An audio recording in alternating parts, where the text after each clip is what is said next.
Cuando me acerqué por primera vez a esa vieja casa, situada a unas 3 millas de la pequeña ciudad de Norton, en Missouri, y en el camino que lleva a Maysville, supe de inmediato que había algo profundamente inquietante en ella.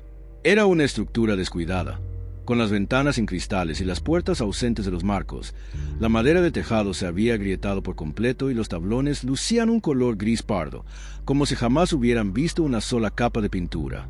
Aún así, lo más sorprendente no era su estado ruinoso, sino la gran para que cubría buena parte de su fachada. Un observador cualquiera, sin conocer la historia que yo había descubierto a base de rumores y datos sueltos, podría pensar que se trataba de una casa en simple abandono, pero todos en la región, incluido yo mismo, sabíamos que la para ocultaba un oscuro secreto, un suceso que había convertido aquella morada en un lugar repudiado y temido desde que la familia Jardín partió en 1886 sin dejar rastro. La familia Jardín la conformaban Robert Jardín, su esposa Matilda, la hermana de ella, la señorita Julia Gwent y 2 niños. Yo había escuchado que Robert era un hombre silencioso, de costumbres muy reservadas, que no se molestó en socializar con los vecinos ni parecía tener intención de hacerlo.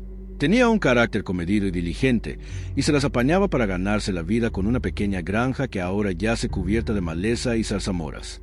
Sin embargo, lo que más llamaba la atención en el pueblo era que Robert y su cuñada Julia pasaban demasiado tiempo juntos, algo que en un lugar tan estricto como esa zona de Missouri levantaba sospechas. Matilda, según me relataron, era una mujer amable, de semblante siempre triste y a la que le faltaba el pie izquierdo. Un día de 1884, contaba la gente, Robert anunció que ella se había marchado a Iowa para visitar a su madre.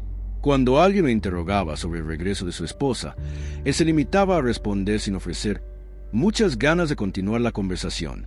Lo cierto es que Matilda jamás regresó y, 2 años después, Robert dejó la casa de manera definitiva junto con Julia y los niños, sin vender la propiedad ni designar a nadie que la administrara.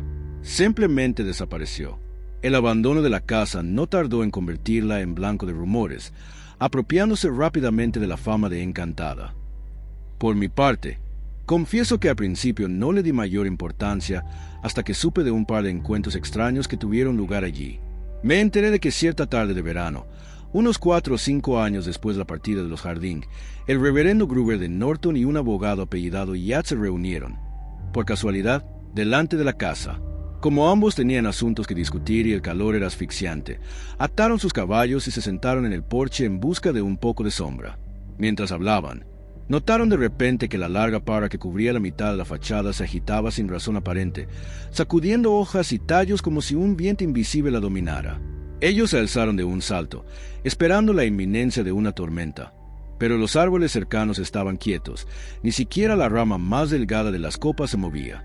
Sorprendidos y, tal vez, intimidados, ambos se marcharon tan deprisa que olvidaron que habían llegado desde puntos distintos.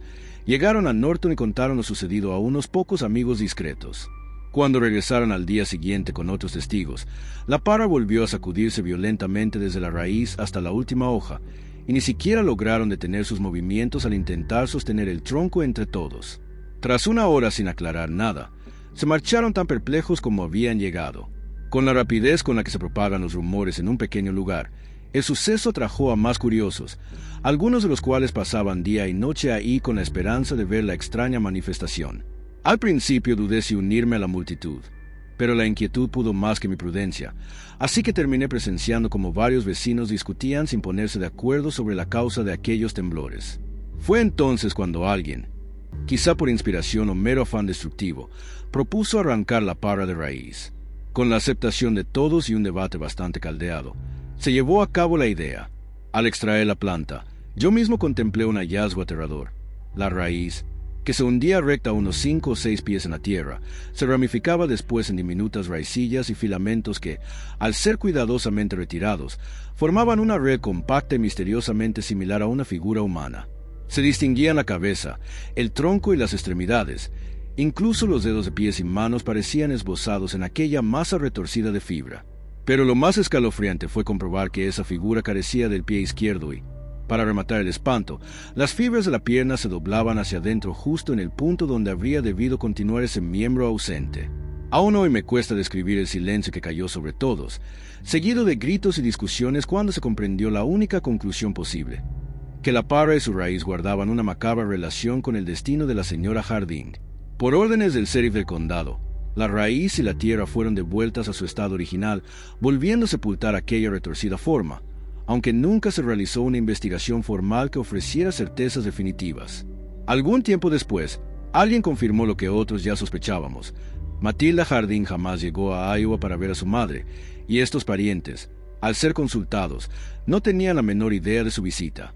Robert Harding, su cuñada y los niños se desvanecieron del mapa, sin dejar pistas.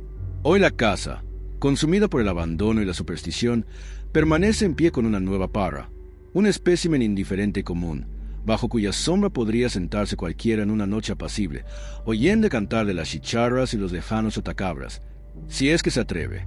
Pero yo estuve allí, contemplé aquella raíz imposible y nunca he podido borrar de mi memoria la visión de aquella extremidad ausente. A veces, cuando pienso la historia de la señora Harding, me parece oír el suave crujir de hojas moviéndose sin que sople un solo soplo de viento, recordándome lo que se oculta justo debajo de la tierra.